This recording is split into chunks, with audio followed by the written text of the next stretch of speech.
RWBY has inspired a ton of people to create some amazing works of fan art, fan comics, fan-designed outfits, fan-created original characters, but within the community, one piece of fan animation seems to stand above the rest: the Silver trailers. Created by a very talented animator named Mark. Guess I just expected something crazier. Inspired and designed in the same fashion as the original 4 RWBY trailers, the community has made it clear that these fan animations are as good as the real show. Some say it's better, and honestly, in some ways, it is. But everyone says it's as good as the show, so I got to thinking, is it? If I look at these trailers critically, like how I would if it was an actual product from Rooster Teeth, how would I judge it? What exactly makes these trailers shine? Well, let's dive into each trailer and review them with just as much fairness as I would give the show. Let's start with the Charcoal trailer. This one, rather than setting up our hero team, establishes our villain. The Charcoal trailer was published on December 1st, 2014. For reference, the latest RWBY episode that aired at that time was Volume 2's finale, Breach. From the get-go, the location of our trailer here does not impress me. The abundance of gray feels a little boring, without any of the stark simplicity of the original trailers. RWBY doesn't just kill the beowulfs in a white void. The black trees and gray moon-filled sky kept the environment simple, yet still visually appealing.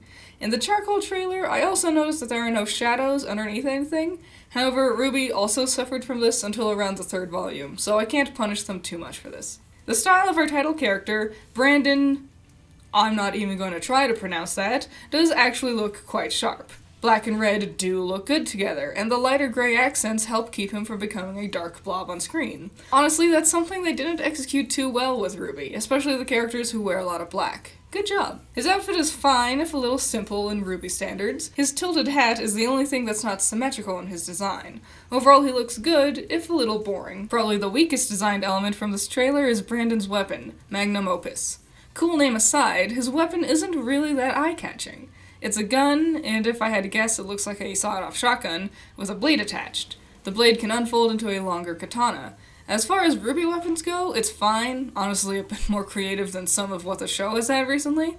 My problem with it is the fact that it's just all black, until he starts using his dust.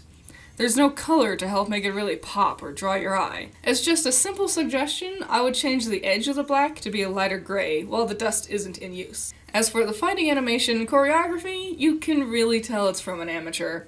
There are some cool moves he uses here, but everything is just a little stiff, almost as if they're missing some frames in between the moves.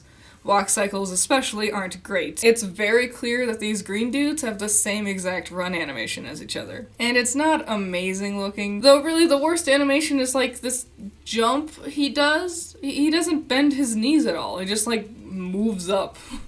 But like I said, Breach was the last RWBY episode to come out, and that episode also had some similarly stiff animations. Hands down, the coolest part is at the 3-minute mark, where Brandon uses a robot's molten corpse to cut through other robots. It's really smart and looks awesome. Which brings me to the robots. Mark beats the show with his robot designs hands down. For being a show that has multiple characters who can build different robots, their actual designs tend to be pretty boring. Of course, Penny is the best, no matter what, but regardless, these knights are so lame. Looking at the Charcoal trailer as a whole, I have to be honest, it hasn't aged well. But given the time it came out compared to what RWBY was doing, it's not too far off from what Rooster Teeth was putting out. There's some pacing issues and some animation weirdness, but there's definitely some promise. Next, Mark delivered us the Silver trailer. It came out only a short while after the Charcoal trailer, on May 30th, 2015. Again, for reference, the closest episode would be the first episode of Volume 3, Round 1, which aired in November 1st, 2015. There is a 7-month difference between those two release dates, so it's hard to really compare the two. First, it's clear to see that Mark has improved on his environment building. The docks this fight takes place on incorporates reds, blues, and grays. These are all colors seen in our title character as well, Simon Majestus? Fuck, I should have looked this up before I did this. Simon Majestus. Utilizing Simon's colors in the background not only makes him feel important, but it also makes him pop and is generally more visually appealing. Now, Simon's design also shows that Mark is improving his skills. Simon's magenta hair and patterned coat are both eye-catching and keeps him from looking boring. The super high collar of his coat is a bit confusing, as it obviously obscures his mouth and would cause problems with animating him emoting. But based on the gist of his character I've gotten, I don't think he'd be all that chatty anyways. While I'm on Simon, I think I should also bring up the villain for this trailer, this large White Fang member. The simple addition of the creepy teeth mask he's wearing helps make him identifiable among the slew of other White Fang members. It goes to show that sometimes all you need is a simple alteration to a design to really make them stand out. The White Fang's weapon is cool, if a little underdeveloped comparatively. It's a great sword that's actually like a great drill. It looks cool and is threatening, and that's what matters. Now Simon's weapon, his jacket takes dust from the pouch in his back and sends it through the sleeves, which then materializes into various weapons. Ice creates a sword and a shield, fire creates a greatsword, and wind creates a lance. He also has a neutral spot, so he doesn't accidentally explode your hand off while giving a high five. For being a jack-of-all-trades type character, Mark has balanced his fighting style out in a way that doesn't feel either underdeveloped or overpowered. His jacket is definitely the best use of dust I've ever seen. Even Weiss, the dust princess, relies on her glyphs far more than her dust chambers. And we do see how he can use multiples at the same time, combining fire and ice to do his own sort of version of freezer burn. It makes me want to see more. What other combos are there? Could he combine all three at once? The animation quality of the fight also is a bit better, but there is still a little stiffness to the characters. Simon never bends too much during the fight, and the same is true for any of his opponents. Compared to the show, the animation quality is a little sloppy still, his faces especially, but from a design standpoint, Mark has gone above and beyond. Better than the show in many ways. Using such unorthodox weapons and fighting styles is a real charm to this trailer, and an overall improvement in my opinion. Next up is the Viridian trailer. Again, very quickly after his last trailer, he came out with this one, only being published a mere 8 months after his last one, on December 29th, 2015. This came out in the middle of Volume 3's release, closest to the YouTube release date of the episode Fall. The design of the background is way cool. They fight while falling down a large cliff face to the top of an ocean that seems to have been frozen solid within an instant. It's cool, and they play around with this frozen terrain in fun and interesting ways. Color-wise, it's taken a bit of a step back. I wish there was more of a texture to the cliff or the ocean. And during the fight, they fall down from the cliff for quite a while, and it does feel a little silly how long they're in freefall, but I would be lying if I said the show didn't have similarly ridiculous fighting conditions. Now let's talk about this little cutie. Her name is Vela Mwaja. I can't with these names. From a design standpoint, I think she's leagues ahead of Mark's other characters, though I tend to think it's easier to design female characters, but that might just be me. The design of her clothes are both cute and functional, and the color palette is really great, using a color that's similar to her hair, but isn't so close that she would become a teal-esque blob. Maybe that's why I like her so much. I am a fan of teals. And the purple additions help make her hair pop. Purple and green are complementary colors, so they make each other stand out. I wish her hair had a bit more volume, but that's honestly just a personal preference. Comparing Vela to some of the combatants in the tournament, and honestly, Mark's got Rooster Teeth beat. Like I said, Fall was the closest episode to air during this trailer's release, and the characters designed for the tournament during this volume was pretty lackluster. Some obvious exceptions apply, but characters like that dude, and Flint, and this girl, and that girl, all of Team Bronze, just really look boring in comparison to Vela here. Now that I'm done gushing over her design, let's gush over her weapon! It's so fucking cool! It's a gun that unfolds into a compound sniper bow called Chartreuse. Caterus?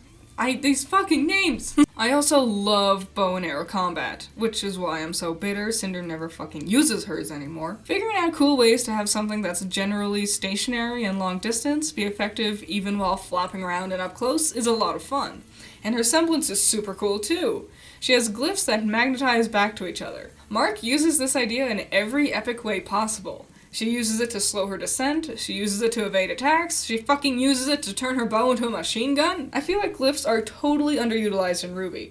We've only ever seen 3 people use glyphs, and one of them was Cinder, so I'm not even sure if that counted. Glinda and the Schnees are the only glyph people in the show, and now Glinda's gone. I really wish Rooster Teeth would play around with glyph semblances more, because this trailer alone shows how amazing they can be. Choreography and animation-wise, Mark has advanced to be just as good or better than the show. The characters use really cool techniques, like Bella does a backflip and then uses her feet to launch an arrow, or the robots kick off of each other to rocket closer to her while they're falling. The moves are smart, fun, and look great. Mark's cleanup animation has gotten better and better. The complaints I've had for the previous trailers are totally gone now. The only thing I can see that doesn't look 100% is that they still don't have the shadows beneath them.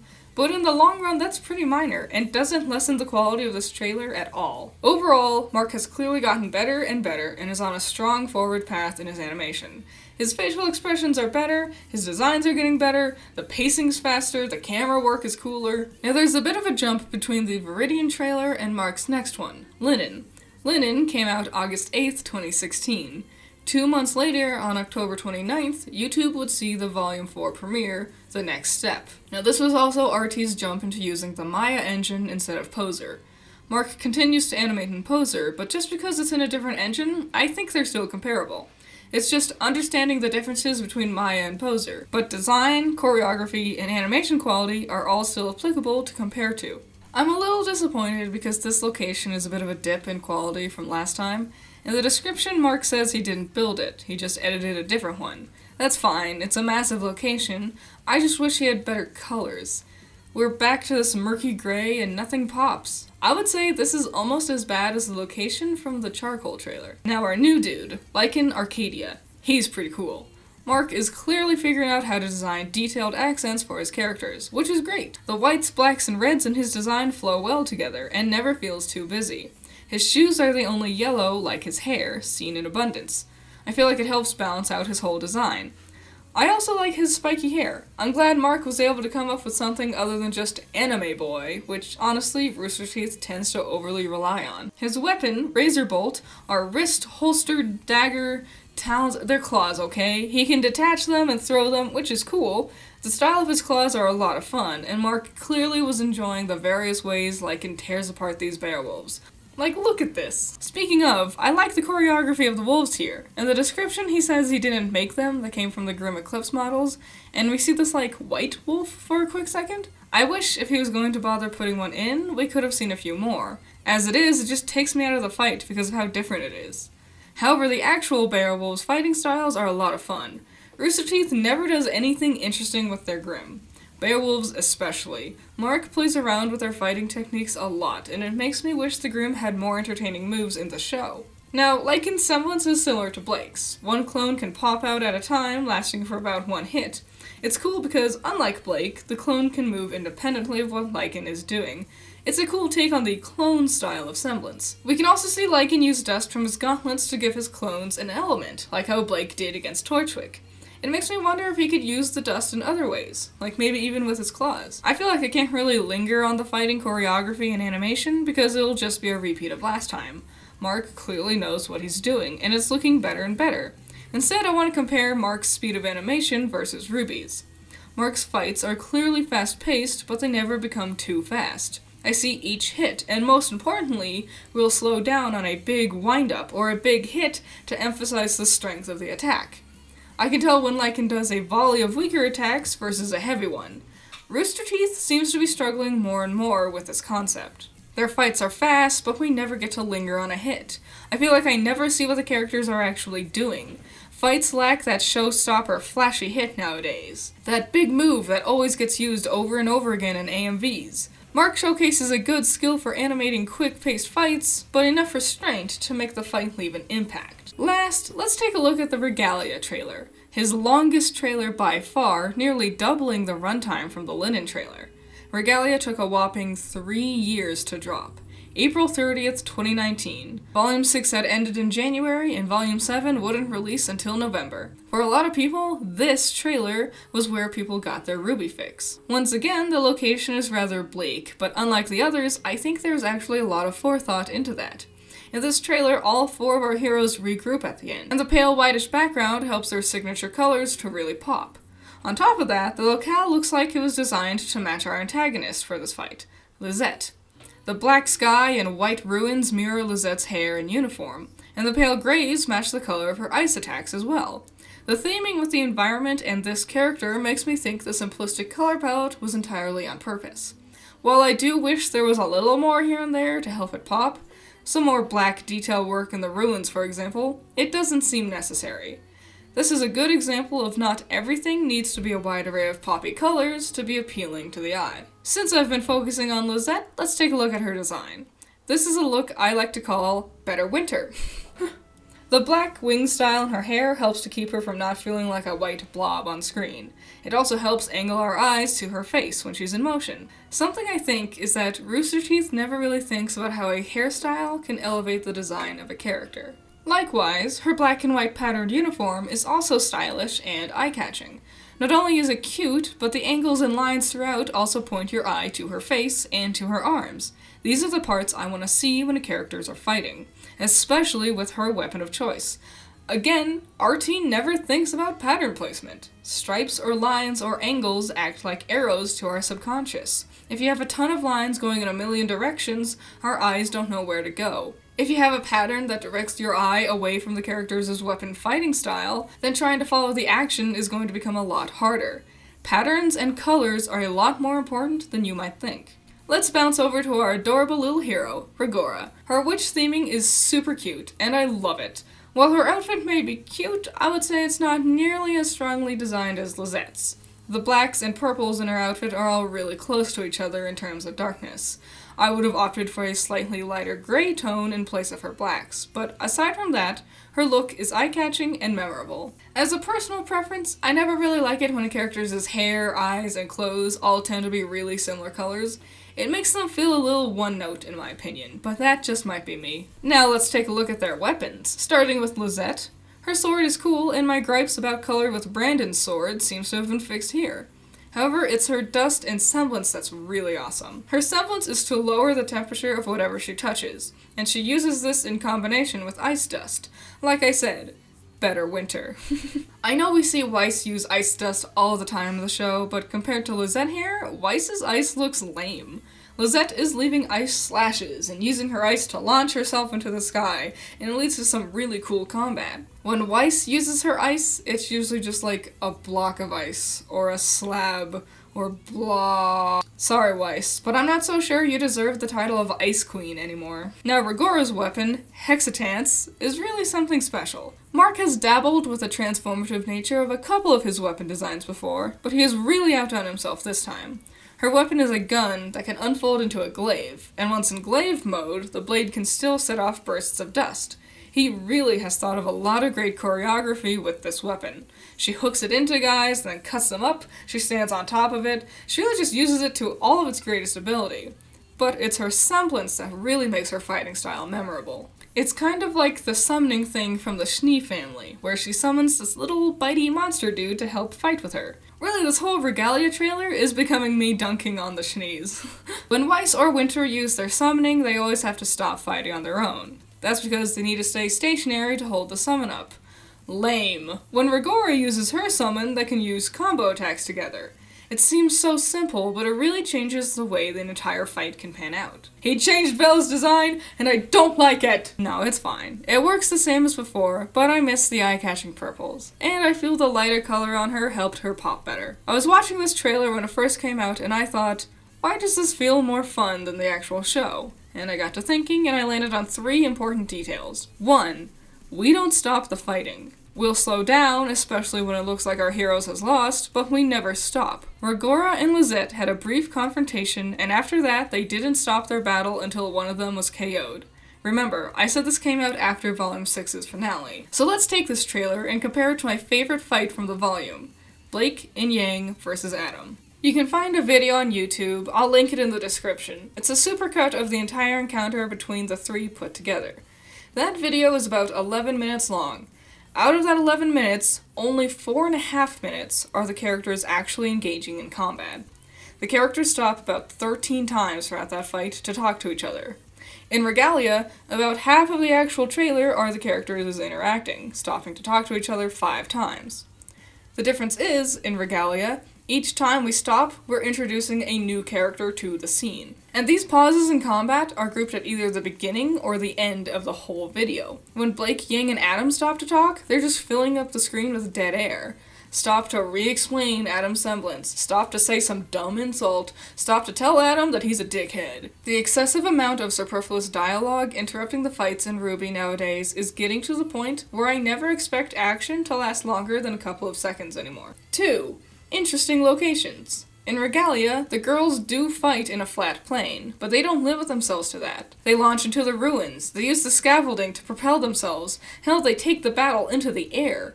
And RWBY fights only ever happen in boring flat plains. They never play around with locations anymore. Remember fighting on a crumbling structure, precariously balanced over a gorge that was being destroyed as they tried to climb it? I'm not saying RWBY was perfect with its locations, but they would at least play around with the terrain.